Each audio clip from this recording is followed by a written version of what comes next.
Here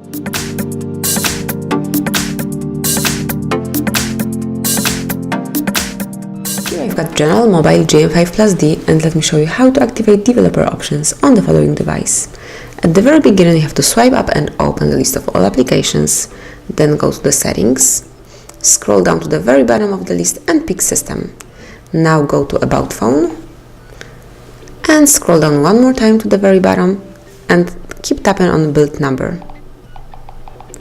And as you can see, from now on you're a developer, so just go back and now you will be able to see developer options here, so just open them.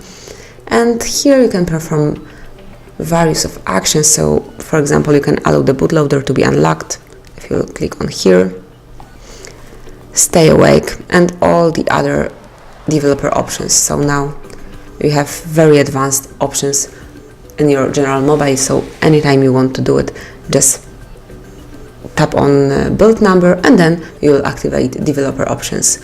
Once you would like to switch them off, just click on this icon here. And as you can see, it disappeared.